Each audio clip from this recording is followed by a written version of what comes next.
eclipse even the sun. So I think it's important to keep those spokes equal and make sure that these are in balance. And to speak on another of the things, we have one of the brightest radiology from the time my batch used to be. The toppers used to go there. Nirmal is one of the brightest of them. And not only does he see through you through those X-rays, but here he's getting up and away. Over to you, Nirmal. Hi, I'm Nirmal. I'm going to talk to you about one of my hobbies. Not how I do it, but why I do it. Now, what I do is Himalayan trekking.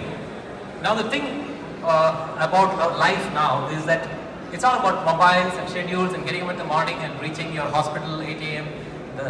The patient has to be on the table and all that. So, for trekking, the only thing, this gives you a false impression that everything is planned. Right?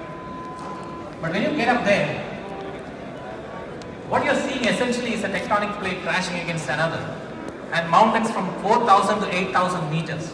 And those little ants right at the bottom there are the human beings. It gives you a sense of perspective. Not just me, but humanity in general. Those mountains are going to be there when we are all dead and gone. And humanity also might be dead and gone, but those mountains will be there. And this is beauty. There are different kinds of beauty. You can hold a Swarovski crystal in your hand, it's beautiful. But if you drop it, it breaks. But this beauty is different. It challenges you. It makes you aware that the different kinds, raw, natural beauty, and it makes you understand how limited you are. Puneet was not up to mine. So, you can see the Himalayas from an airplane. You can see Himalayas from a bungalow with hot water and a nice TV.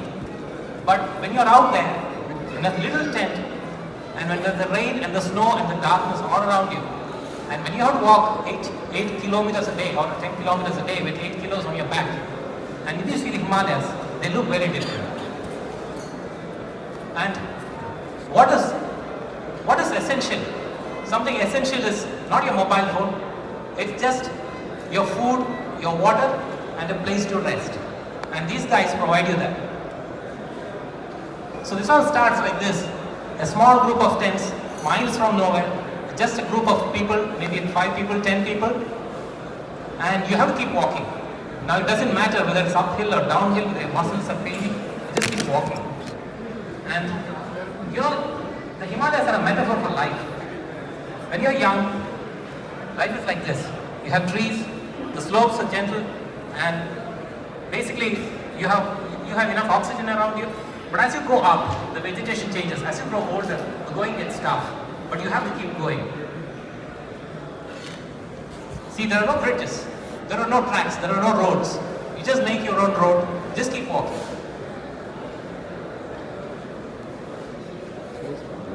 So you see those guys with the backpack on them. So it's basically 2 kilos of water, there's 2 liters of water, there's a kilo of food, and maybe a jacket which is like a hard shell or a soft shell, makes about 6 kilos, maybe a sleeping bag 8 kilos. And every kilo counts, every gram counts. You start taking toothpaste which is 20 grams instead of the 100 gram toothpaste. You cut the toothbrush so that only the brush remains. You drop the you drop the comb because it's not necessary. You drop your shaving brush because it's not necessary. For 8 days, the only thing what you need is what is for survival and that you carry on your back or your porter carries on the back. It makes you realize what is important in your life and what is not. And at the end of the day, it also makes you wonder what exactly are we doing? What is it that we as persons are getting into? Like Dr. Ramesh said, materialism. This is the exact antithesis of material. And at night, you see the stars as your ancestors saw them. There is no light pollution.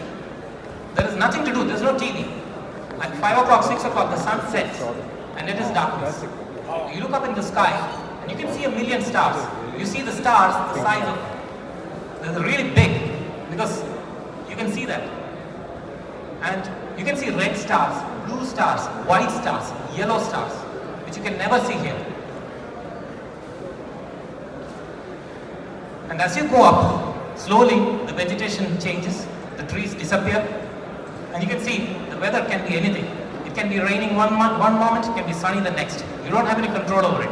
You don't have control over life. You don't have control over this. So you just accept what comes. And solitude. Generally, for people who are extroverts, who love company, maybe this is not it. But for people who are comfortable with themselves, and even when you have a friend beside you, you're not talking to him because he's gasping and you're also gasping. You're exhausted, he's exhausted. He doesn't want to talk to you.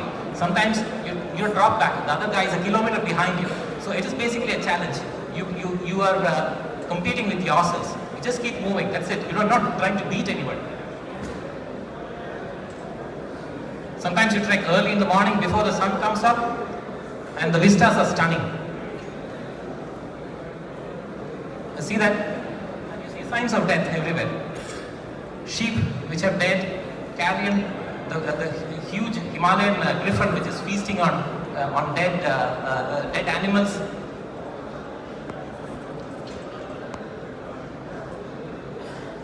And this is one of my favorite shots.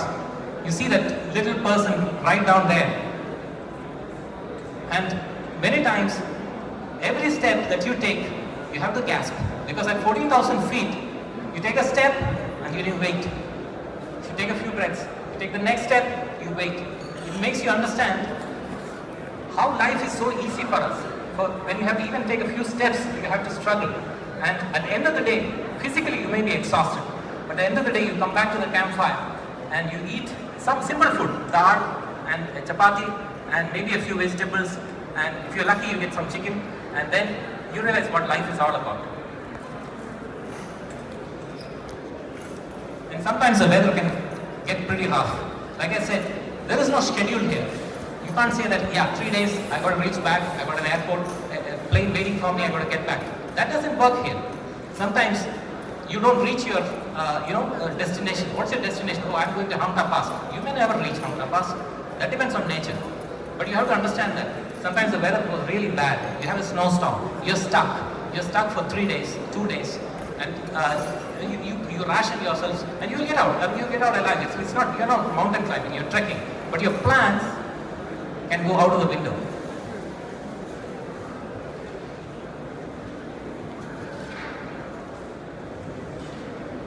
And sometimes a kilometer is a very, very long distance when you're trekking through something like ankle deep or calf deep snow. And it might be a simple thing, 14,000 feet is nothing for people who have trekked the Everest. But for me, when you reach some place where you're supposed to reach, you see a lot of them are young kids, and I'm the only guy with the white hair, but there's no rules there. It's not that only a 30-year-old can do it, only a 20-year-old can do it. I'm only 50 kilos. I can take 8 kilos on my back and walk. And so can you. Anybody can do it. It's only a thing in the mind. It's not there's no rules here. Thank you. And one more thing. There is silence on the mountains most of the time, but you have music in your soul. So basically it is soul music.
Alps, I think the movie that everybody remembers is on the Salzburg Trail or wherever is The Sound of Music. And when Maria, Julie Andrews' character, gets burnt out in that, she runs back to her spokes are uneven. She's fallen in love and she doesn't know how to deal with that. She's got an attachment. And the lady, the mother abbess, actually says, this is not a place of running away. You need to climb every mountain, ford every stream, follow every rainbow till you find your dream. We thank you for a patient listening.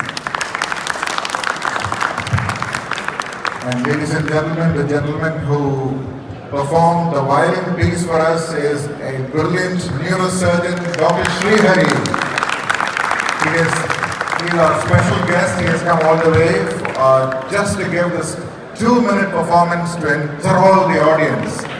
And he is not just a neurosurgeon, a violinist, he is also an artist. Thank you, Dr. Srihari. Dr. Nirmal Kumar Prabhu is my contemporary, and I saw him for the first time in the newspaper because he topped the state in the state medical and engineering entrance examination. Is that right? You lost your way and found yourself in medical college, and you know why, such brilliant minds. And thank you, Dr. Puneet, for your presentation. You gave us a lot of perspective, and I'm now going to invite Dr. Ramesh to present his. We're still on time. We have the finale is on the best apps, smartphone apps, not just for academic, but for personal life as well. Over to Dr. Ramesh.